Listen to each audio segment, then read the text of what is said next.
7 सितंबर 1960 जब इंदिरा गांधी को पता चला कि फिरोज गांधी को दिल का और एक दौरा पड़ा है, वो हवाई अड्डे से सीधे वेलिंगटन हॉस्पिटल पहुंची, जहां फिरोज का इलाज चल रहा था।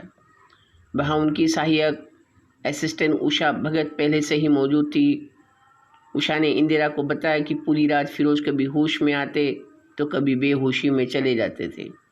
जब उन्हें होश आता तो वे यही पूछते थे, इंदु कहाँ है। 1 सप्ताह पहले फिरोज के सीने में दर्द होना शुरू हुआ था। 7 सितंबर की शाम को उन्होंने अपने डॉक्टर H.S. खोसला को अपनी हालत बताने के लिए फ़ोन किया था। उन्होंने उन्हें तुरंत अस्पताल आने की सलाह दी थी। फिरोज खुद अपनी कार से अस्पताल पहुंचे और खोसला उन्हें भी देख ही रहे थे कि वे बेहोश हो गए। अंतिम समय इंदिरा फिरोज की बगल में मौजूद थी। 8 सितंबर की सुबह उन्होंने कुछ देर के लिए अपनी आंखें खोली। इंदिरा उनके बगल में बैठी हुई थी। वो पूरी रात न तो सोई थी और ना ही उन्होंने कुछ खाना खाया था। फिरोज ने इसरार किया कि वो थोड़ा नाश्ता तो कर ले, लेकिन इंदिरा ने मना कर दिया। फिरोज फिर बेहोश हो गए। सुबह 7:45 पर उन्होंने आखिरी सांस ली। अगर वो 4 दिन तक और जीवित रह जाते तो वे अपना 48वां जन्मदिन मनाए होते। इंदिरा फिरोज के पार्थिव शरीर के साथ वेलिंगटन हॉस्पिटल से 3 मूर्ति भवन पहुंची। इंदिरा ने जोर दिया कि वो खुद फिरोज के शव को नहलाकर अंतिम संस्कार के लिए तैयार करेगी। उन्होंने इस बात पर भी जोर दिया कि इस दौरान वहाँ कोई मौजूद नहीं रहेगा। उन्होंने 3 मूर्ति भवन की निचली मंजिल से सारे फर्नीचर हटवा दिए और कालीनों पर सफ़ेद चादरें बिछाकर फिरोज को श्रद्धांजलि देने के लिए आने वाले लोगों के लिए एक जमावड़ा शुरू हो गया। संजय और राजीव पालथी मारकर सफ़ेद चादर पर बैठे हुए थे। नयनतारा सहगल बताती है कि नेहरू अपने कमरे में अकेले बैठे हुए थे और बार बार यही कहते रहे कि उन्हें इस बात का ज़रा भी एहसास या उम्मीद नहीं थी कि फिरोज इतनी जल्दी चले जाएंगे।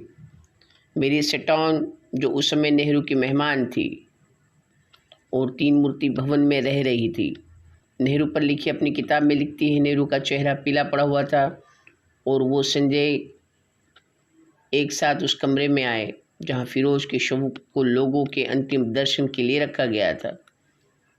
उस समय वहां सभी धर्म ग्रंथों का पाठ किया जा रहा था। ऊपरी तौर से इंदिरा नियंत्रण में दिखाई देने की कोशिश कर रही थी, लेकिन अंदर से वे बुरी तरह से टूट गई थी। उनकी आंखों से दुख टपक पड़ रहा था।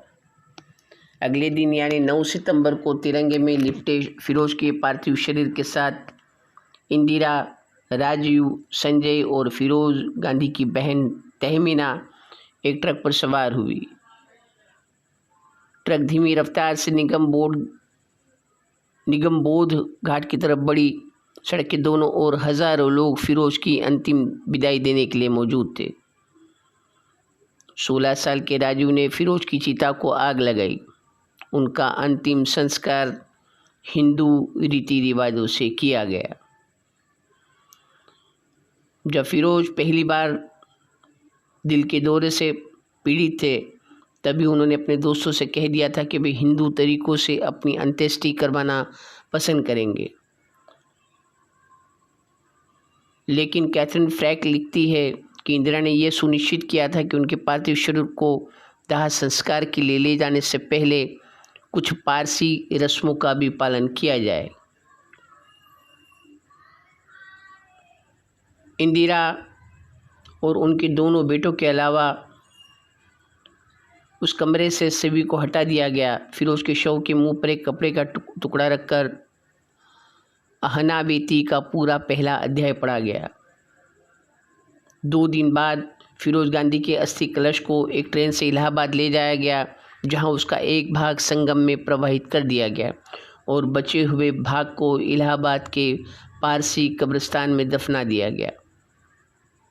फिरोज के अंतिम संस्कार में इंदिरा ने सफ़ेद साड़ी पहनी थी, जैसा कि आम तौर से हिंदू विधवाएं पहनती है। बाद में इंदिरा ने डॉम मॉरिस को दिए गए एक इंटरव्यू में कहा, जिस मौत ने मुझे सबसे ज़्यादा प्रभावित किया वो मेरे पति फ़िरोज़ की मौत थी। मैंने अपनी आंखों से अपने दादा, माँ और पिता को मरते देखा है, लेकिन फ़िरोज़ की मौत इतनी अचानक हुई कि उसने मुझे बुरी तरह से हिला दिया है।